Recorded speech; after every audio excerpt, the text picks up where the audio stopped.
It's so crazy when you're in a bad relationship, you kind of, or toxic relationship, or just a relationship where you guys are not compatible. And if you're the more emotionally intelligent one, you're going to be the one to notice this and be the one suffering for it. I feel that way. And sometimes the other party will suffer too because you're asking them for too much in the relationship. You may be asking them to grow. You may be asking them to support you emotionally in ways that they don't know how.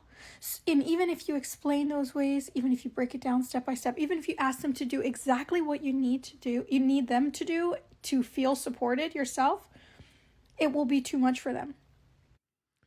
I noticed a lot of women, there was an uptick on a lot of women believing that they're more emotionally intelligent than men. And just because, men choose to stay silent doesn't mean that you guys are emotionally superior to us. I'll argue that point all day, every day.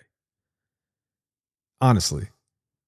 And the reason why I disagree is because when she says, when you're the more emotionally intelligent one, you're the one who suffers more.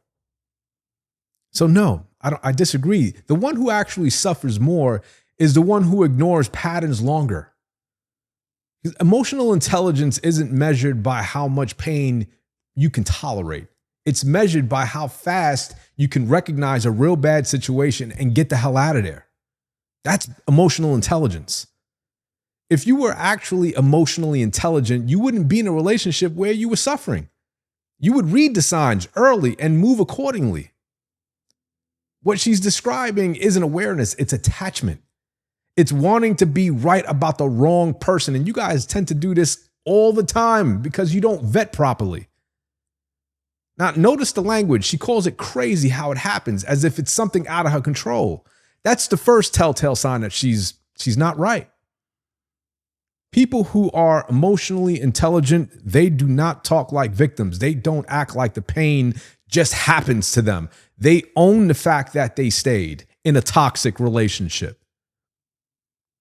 So what she's really saying is, I saw the red flags, but I thought I could manage them. That's not emotional intelligence. That's ego. That right there tells you she still doesn't get it. You can't teach someone how to, you know what? I'll let her finish. I personally don't want anybody to change for me. I've tried that in the past and I feel bad. I honestly feel bad of how much time was wasted, how much arguments, how much breath was wasted talking about things that'll make me feel better in a relationship. And I understand. I think you do have to teach people how to love you, but what you can't teach is somebody's character.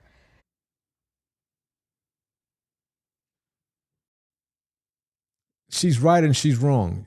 Like, yeah, like you can't teach someone how to love you, right? Love isn't a training course. It's a reflection of who they already are.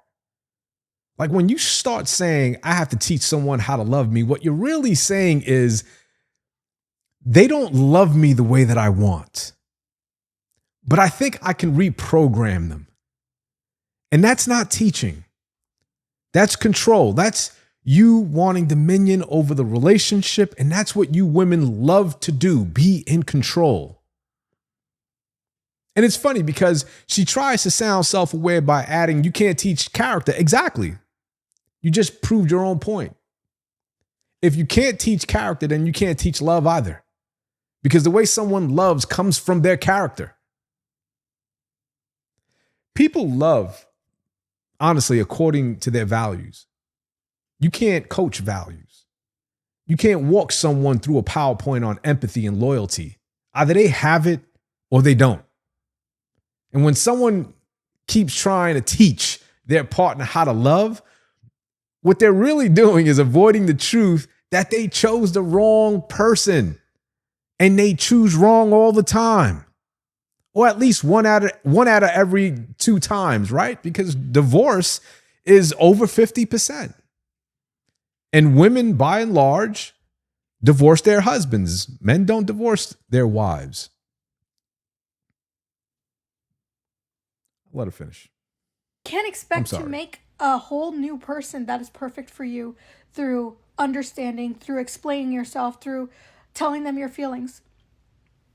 If that person is not the right person for you, they're not the right person for you. If they're not going to get it, they're not going to get it. If they don't have that desire to understand your feelings, they're never going to understand your feelings, no matter how many different ways you explain it. And honestly, you shouldn't want to change anybody. And one thing I also had to learn was that person is not making me feel anything. That person, their actions may be, say they're ungrateful, say they're inconsiderate, say they're rude, say they're, I don't even know what else. But their actions are that, and that's okay. Just because, say you're mad at your boyfriend for being inconsiderate. Don't be mad at him. Be mad at yourself for making the choice to stay with him. Be mad at yourself for not having boundaries to block that. Yeah, people can treat you like shit, but that's when you have to make your boundary and you have to make a choice in this stuff. Everything she says after that starts to sound right on the surface, right? And she talks about not forcing people to change, and about how you can't build a future off of fantasy, about how hope isn't evidence, right? All of that stuff sounds mature, but it's not emotional intelligence. And that's what the video is about. It's what she's describing. It's burnout. It's a woman who financially got tired of being wrong and started calling that exhaustion wisdom. It's not. True emotional intelligence shows up before the collapse. It's not something you find in a wreckage after you've ignored hundreds of red flags. It's prevention, not post-trauma storytelling. She's describing recovery, not awareness. She's talking like someone who finally stopped touching a hot stove, not someone who actually knows how to cook. That's the difference between people. I would say that's the difference between people who talk about emotional intelligence and people who actually have it. Look, real intelligence isn't emotional. It's practical.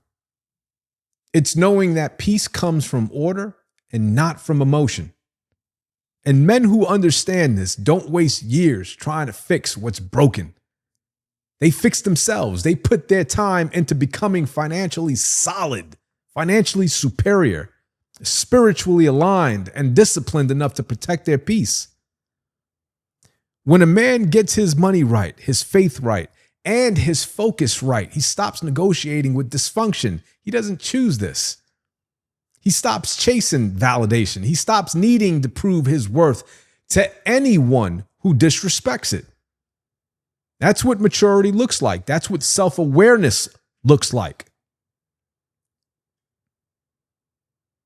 And in my opinion, that's why men like that never end up in situations like hers.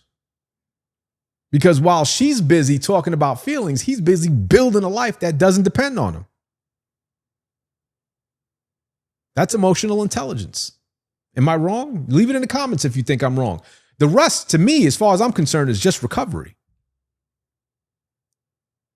Now, whether I agree with her or not, I'm always going to link her back into the description. You can find her there on my YouTube channel.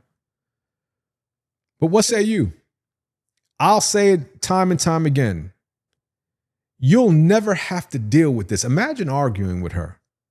Those arguments would last for hours. I'm telling you, for hours.